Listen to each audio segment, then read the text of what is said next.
भारत को बड़ा झटका लगा है।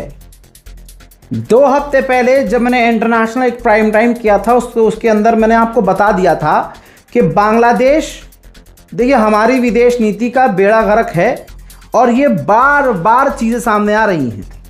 अब हमारी विदेश नीति का एक और फेल्यूर सामने आया है कि बांग्लादेश, जिसके लिए हमने बहुत कुछ किया, भारत ने बांग्लादेश का हर मोड़ पर साथ दिया, लेकिन आज वही बांग्लादेश भारत को झटका दे रहा है।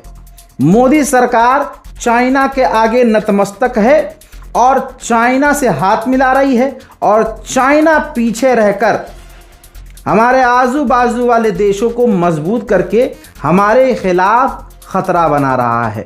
सलाम, नमस्ते, सत श्री अकाल। मैं हूं रजा और आप देख रहे हैं रजाग्राफी की सबसे खास रिपोर्ट, अंतरराष्ट्रीय प्राइम टाइम रिपोर्ट। एक वीडियो के अंदर दुनिया की तमाम बड़ी खबरें जो आपके लिए बेहद ज़रूरी है जानना, वो मैं आसान भाषा में, आसान ज़बान में आपको देता हूं।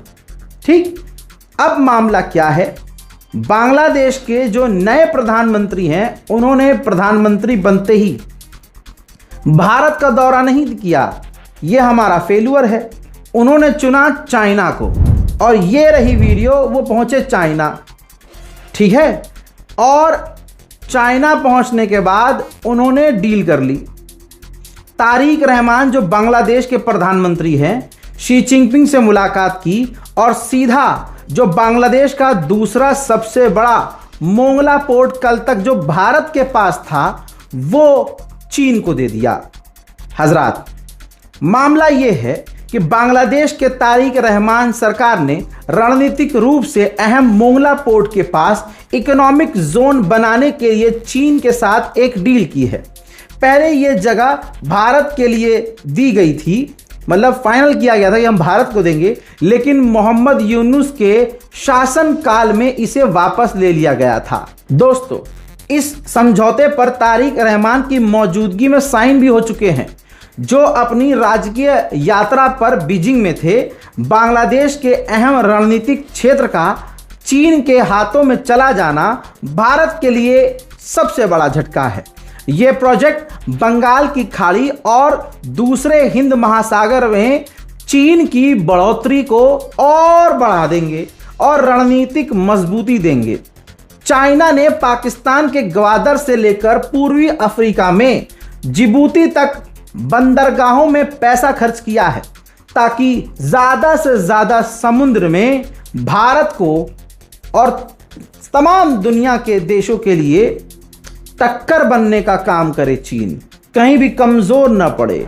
लेकिन एक बात पर मैं जोर देता हूं, कहां है वो टिंटू समुदाय जो बात बात पर प्रदर्शन करते हैं?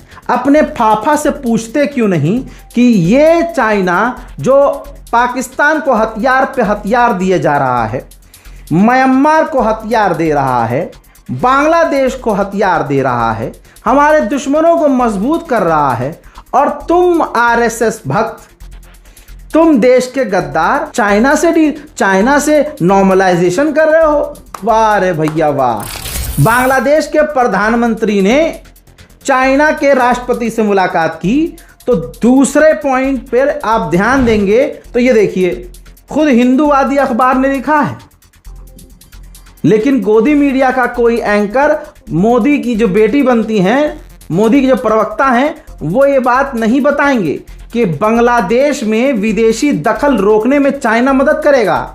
तारिक से मुलाकात में शी जिनपिंग ने भारत पर निशाना साधा।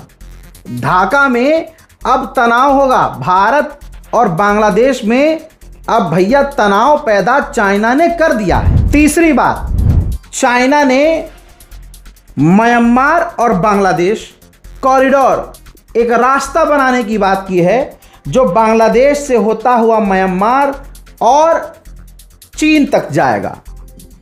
तो यानी अब ग्रुप बन रहा है ये भारत के खिलाफ। मोदी सरकार की और किसी के बाप की हिम्मत नहीं है, किसी एंकर की इतनी हिम्मत नहीं है कि इस पर ध्यान दे और कहे कि मोदी सरकार ये हो क्या रहा है। ये सब के सब ग्रुप बना रहे हैं और मुल्क में आप हिंदू मुसलमान करके मुल्क को तोड़ने की और कमजोर करने की आप कोशिश कर रहे हैं। अंधभक्तों का बाप भारत का रोज अपमान करता है।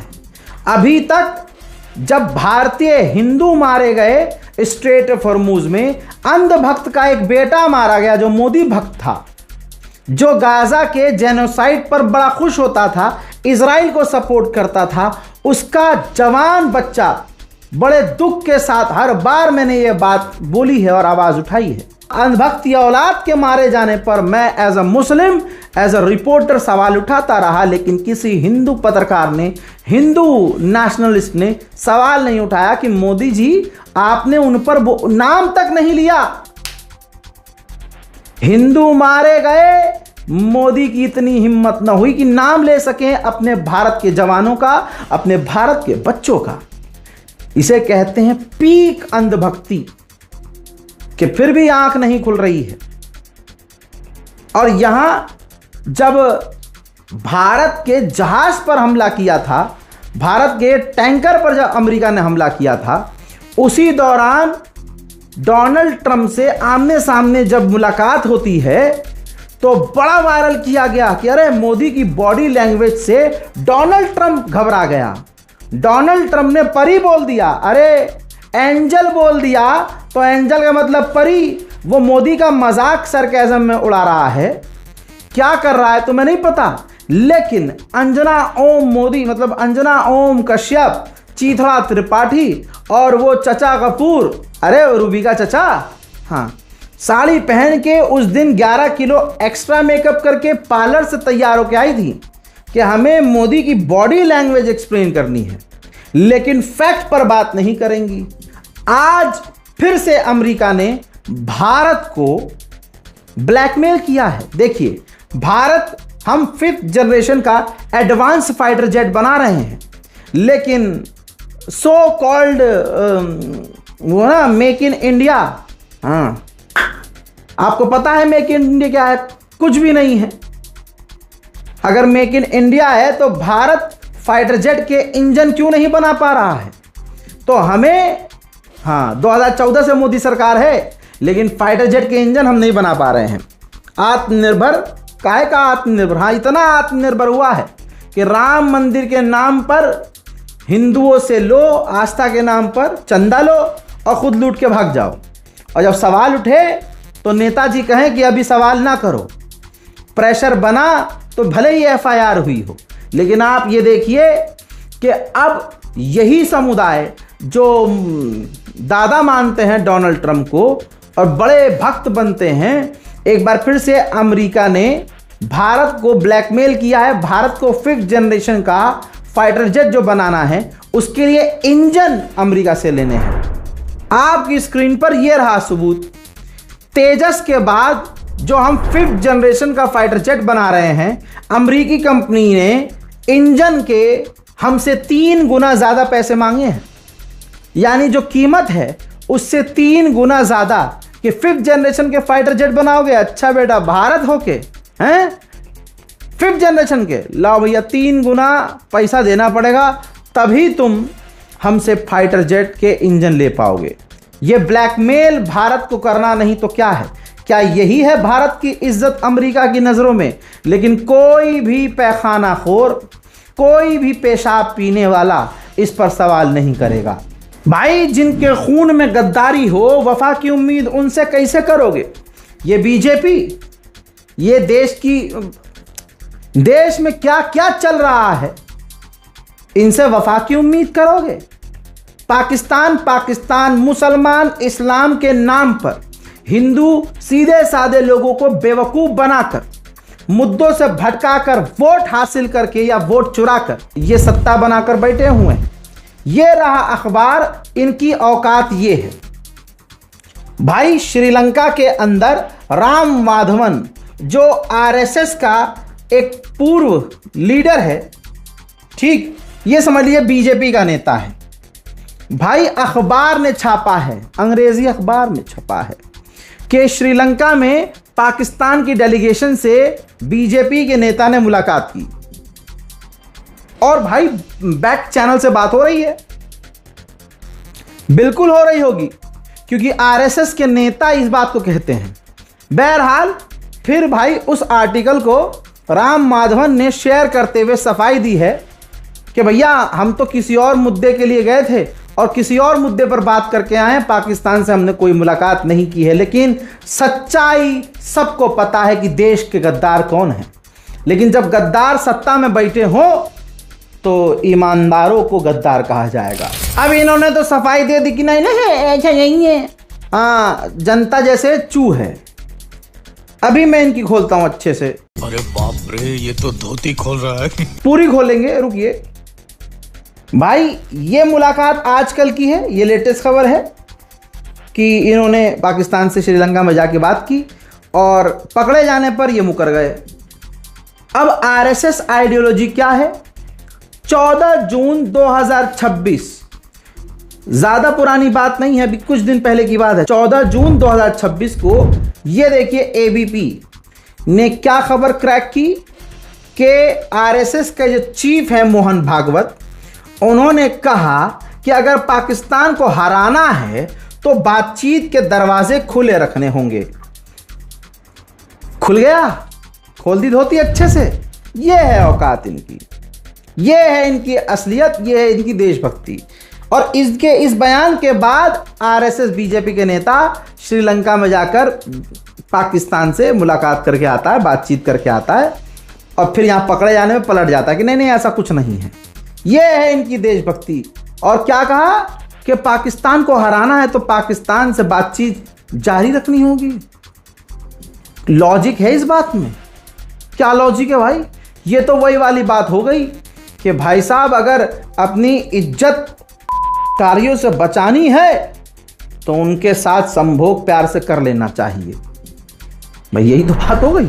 उधर देखिए, नंगा तो नंगा होकर रहेगा, नंगा तो नंगा होकर रहेगा। सूडान के अंदर जो सिविल वॉर हुआ तो उस सिविल वॉर पर अमेरिका ने बहुत सारी कंपनियों पर बैन लगाया है और अमेरिका ने खुलासा किया है कि भाई इन कंपनियों ने सूडान में जेनोसाइड और वॉर को, जो सिविल वॉर हुआ है उसको सपोर्ट किया, हथियार बेचा, फंडिंग की।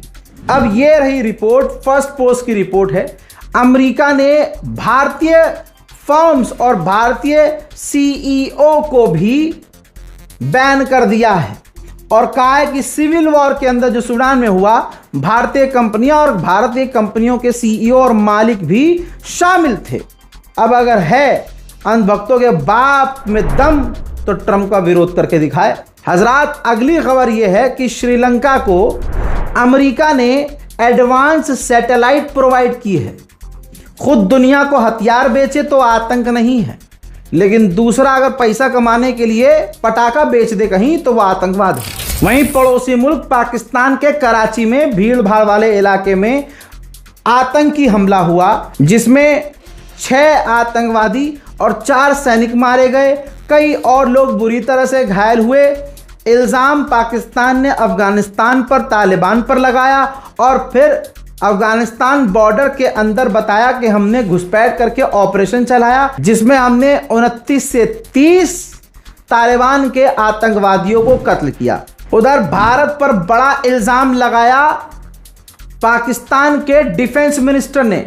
कहा कि दवाइयां जो अफगानिस्तान को भेज रहा है भारत, दवाइयों के डब्बे में ड्रोन के पार्ट्स और ड्रोन भारत ने अफगानिस्तान को दिए, जिसका इस्तेमाल अफगानिस्तान पाकिस्तान पर हमला करने के लिए कर रहा है।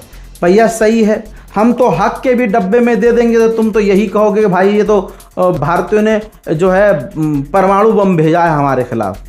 अरे भैया, अफगानिस्तान के हालात इतने बुरे हैं कि भैया वहाँ दवाई, ह्यूमैनिटेरियन एड भारत अभी से नहीं भेज रहा है, तब से भेज रहा है जब से तालिबान को आतंकवादी कहने वाले हमारे जो सीएम साहब हैं, है ना, एक सीएम साहब हैं, उन्होंने कहा कि विपक्ष की पार्टी तालिबान को, सब आतंकवादियों को सपोर्ट करती है। भाई उसी आतंकवादी संगठन को अब कबूल करते हुए हमारी मोदी सरकार दिल साफ कर चुकी है और अफ़गानिस्तान से रिश्ता मजबूत कर रही है। और अफ़गानिस्तान के हालात बड़े बुरे हैं तो दवाइयां हम भेज रहे हैं, उन्हें एम्बुलेंस भी दी हैं। तो तुम्हें क्या लग रहा है कि एम्बुलेंस के अंदर भी हमने परमाणु और न जाने क्या क्या हथियार दे दिए होंगे? ये तो बेतुकी बात है भाई। आप पाकिस्तान अपने आप को बहुत मजबूत कहते हैं तो सीधा फाइट कीजिए, किसी प्रॉक्सी की क्या ही ज़रूरत है या इल्ज़ामात की क्या ज़रूरत है? आप सीधा सीधा अटैक कीजिए, अफगानिस्तान से, तालिबान से सीधा लड़िए। बहरहाल जो पाकिस्तान कर रहा है वो दुनिया को पता है, लेकिन पाकिस्तान अपनी फ़ौज को किसी भी हालत में कमज़ोर होने नहीं देना चाहता। पाकिस्तान ने बेहतरीन कदम उठाया है, किसी भी देश के लिए ये बहुत इम्पोर्टेंट है। पाकिस्तान ने अपने फौजियों की सैलरी 25% बढ़ा दी है। कहते रहो पाकिस्तान भिखारी, कंगला, ये और वो MCBC करते रहो, लेकिन पाकिस्तान का ये कितना बढ़िया कदम है कि अपने फौजियों की 25% सैलरी बढ़ा दी है। ये काम तो भारत सरकार को भी करना चाहिए, चाहे एक हवलदार हो, SP, DSP, IAS, IPS हो, चाहे हमारे खास करके, ये तो मेरी दूसरी मांग है। जो सबसे इंपॉर्टेंट मांग तो 6 साल में कई वीडियोस में मैं कर चुका हूं, जो हमारी BSF है, बॉर्डर सिक्योरिटी फोर्सेस, और जो हमारी CISF है, और हमारी दूसरी जो फोर्सेस हैं भाई, इनकी तनख्वाह कम से कम एंट्री लेवल पर 1 लाख होनी चाहिए। 1 से 2.5 लाख के बीच इनकी तनख्वाह होनी चाहिए। अगर कोई शहीद होता है तो भाई कम से कम 2 करोड़ रुपया वो डिजर्व करता है कि सरकार उसे दे, और सिर्फ ऐलान ना करे, ऐलान करके पीठ ना थपथपाए, तुरंत प्रभाव से शहीद होने के 1 हफ्ते के अंदर अंदर उसके माँ बाप को, बच्चों को, वालिदैन को, घर वालों को 2 से 3 करोड़ का मुआवजा मिलना चाहिए।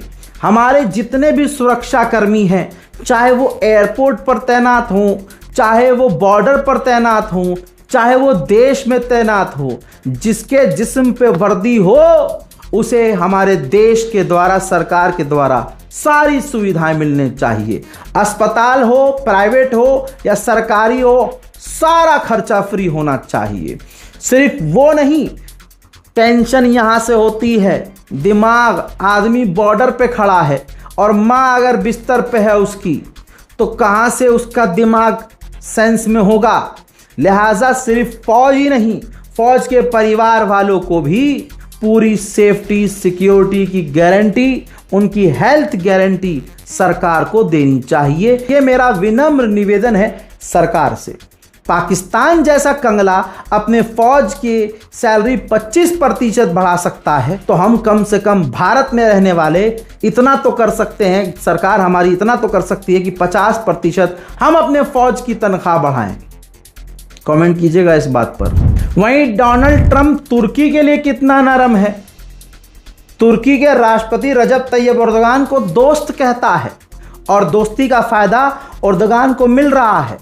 जब पहले की सरकार थी तो उसने, अमेरिका ने, पहले की गवर्नमेंट ने तुर्की को F-35 देने से मना कर दिया था, और जो 5th जनरेशन का फाइटर जेट तुर्की बना रहा है उसके इंजन भी अमेरिका ने तुर्की को देने से मना कर दिए थे। लेकिन रिपोर्ट यह है कि डोनाल्ड ट्रंप दूसरे ख्याल का है।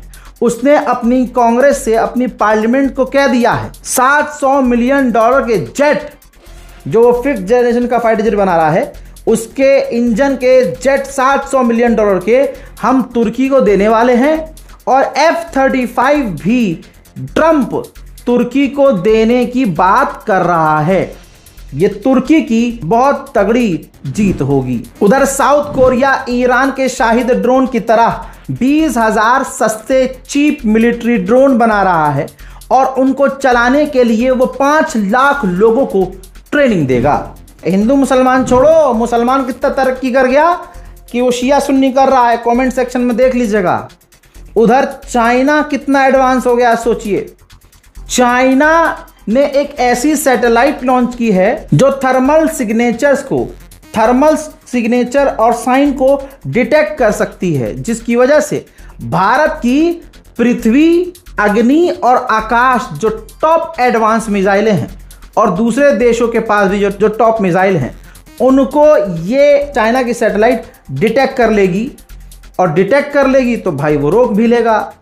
तो ये एडवांस हथियार एक और चीन का दुनिया में आ चुका है। भाई चाइना को कितना बदनाम किया जाए, चाइना का कितना मजाक उड़ाया जाए, लेकिन जीरो आज हम ही हैं। भारत के तेजस फाइटर जेट का एक भी खरीदार दुनिया में नहीं है, लेकिन चाइना के आप मुंह से कहते रहिए J-10C घटिया फाइटर जेट हैं, ये हैं वो हैं, लेकिन अल्जीरिया J-10C और KJ-500 एडवांस फाइटर जेट चीन से खरीदने की तैयारी में है। दोस्तों कुछ दिन पहले वेनेजुएला में जो जलजला भूकंप आया, उससे तबाही कुछ ऐसी है कि अब तक 1430 लोगों की मौत हो चुकी है, 3300 बुरी तरह से घायल हैं, 51,000 अभी भी लापता हैं। लोग खुद मलबा हटाकर अपनों की लाश तलाश रहे हैं। वेनेजुएला की कंडीशन ऐसी है कि जैसे यहां कयामत आई हो। 51,000 लोग अभी भी लापता हैं। सिर्फ इतना ही नहीं, 7 मिलियन यानी 70 लाख से ज्यादा, यानी लगभग अभी कुछ दिन बाद आप देखेंगे 1 करोड़ लोग बुरी तरह से इस भूकंप से प्रभावित हुए हैं। गर्मी सिर्फ आपके दिल्ली और पूर्वांचल और उत्तर प्रदेश में नहीं है जो इतना फड़फड़ा रहे हैं। सोचिए गर्मी यूरोप में इतनी ज्यादा है कि सिर्फ फ्रांस के अंदर 1000 लोग गर्मी से मारे गए हैं। और यह गर्मी ऐसी है कि सिर्फ फ्रांस में नहीं, पूरी दुनिया में गर्मी की वजह से लोग मारे जा रहे हैं। सोचिए इतनी गर्मी अगर हो कि लोहा पिघल जाए। सुना है कभी आपने? अबे हड्डी मजबूत की लोहा, आप कहेंगे लोहा, तो सोचिए जब लोहे को पिघला दे गर्मी, वो हड्डी और हमारी खाल का क्या करेगी। जर्मनी की तस्वीर देखिए, जर्मनी में रेल की पटरियां पिघल गई हैं। ध्यान से देख लो, इतनी गर्मी जर्मनी में पड़ रही है। जरा इस वीडियो को ध्यान से देखिए। जो ट्रेन चल रही है, ये पटरी जो है बिल्कुल प्लास्टिक की तरह लथबड़ होके पिघल रही है और उखड़ रही है। ये पेरिस का हाल देख लीजिए। पेरिस के अंदर शोरूम में पंखा, कूलर, एसी खरीदने के लिए भरमार है और स्टॉक खत्म हो रहा है। सी ऑफ जापान और साउथ चाइना सी के अंदर रशिया और चाइना ने अपने परमाणु बॉम्बर उड़ाकर ड्रिल करी, जिसके बाद साउथ कोरिया ने भी अपने फाइटर जेट तैनात कर दिए थे और उड़ाए थे। तनाव भैया हर जगह है भाई। मेरे दिमाग में एक बात है भाई, हर इंसान बस लड़ रहा है। मैं तो देश को ले ही नहीं रहा, देश तो लड़ ही रहे हैं, इंसान भी लड़े जा रहा है। हमारे घर के अंदर के रिश्तों से, यानी रिश्तेदारी में, आपसदारी में, लड़ाई से लेकर अंतर्राष्ट्रीय लेवल पे जाओ, आदमी आदमी से लड़ रहा है। ये मोहल्ले वाले वो मोहल्ले वालों से लड़ रहे हैं, ये शहर वाले वो शहर वालों से लड़ रहे हैं, ये देश दूसरे देश से लड़ रहा है। कुछ नहीं, किसी के पास कोई लड़ाई नहीं तो हिंदू मुसलमान कर रहा है। अरे हिंदू मुसलमान से आगे बढ़ गए हैं, मुसलमान से लड़ रहा है। कोई यजीद को सही बता रहा है, नौजुबिल्लाह। अब हुसैन को तो गलत बता नहीं सकता, तो बस एक समुदाय, शिया समुदाय, उसको टारगेट करने के लिए जो बचपन से जहर सिखाया गया है हमें, जहर उगल रहे हैं। वो उधर से शेर मार रहे हैं, हम इधर से शेर मार रहे हैं। वो रील इधर से बना रहे हैं, ये रील का जवाब इधर से दे रहे हैं। मजे बीच वाले ले रहे हैं कि ये देखो मुसलमान तो साला मुसलमान का नहीं है, वो अपने देश का क्या होगा। ये चल रहा है हमारे मुल्क में। मेरे दोस्तों, डोनाल्ड ट्रंप ने खुद एक पासपोर्ट की तस्वीर जारी की है। अमेरिका का अब जो नया पासपोर्ट होगा उस पर डोनाल्ड ट्रंप की तस्वीर छपी होगी। और मैं जब से ये फोटो देखा हूँ टेंशन में आ गया हूँ कि ये तो आइडिया इसने अपने वाले को दे दिया। अपने वाले ने तो डेथ सर्टिफिकेट नहीं छोड़ा भाई, डेथ सर्टिफिकेट पर भी जब अपना फोटो चिपकवा दिया तो ये कितना बढ़िया आइडिया है कि ससुरा आप तो पासपोर्ट पर छपवा देगा, लो बेटा। बहरहाल हो सकता है ये कह दे कि अब तक पासपोर्ट नागरिकता का प्रमाण नहीं था, लेकिन अब मेरी फोटो छप गई है दोस्तों, तो अब जिसके पास हमारा ये वाला पासपोर्ट होगा, जिस पर मान ने हमारी फोटो होगी, वो नागरिकता का प्रमाण होगा। हंसेगा कोई नहीं। अंतर्राष्ट्रीय प्राइम टाइम रिपोर्ट में आज और अभी के लिए इतना ही। इस रिपोर्ट को शेयर कीजिए, मोहब्बत बांटिए, गुस्से को कम कीजिए, नफरत को कम कीजिए, नफरत का चश्मा उतारिए, अच्छे इंसान बनिए, तभी अच्छे हिंदू, तभी अच्छे मुसलमान आप बन सकेंगे। वसलाम, जय हिंद।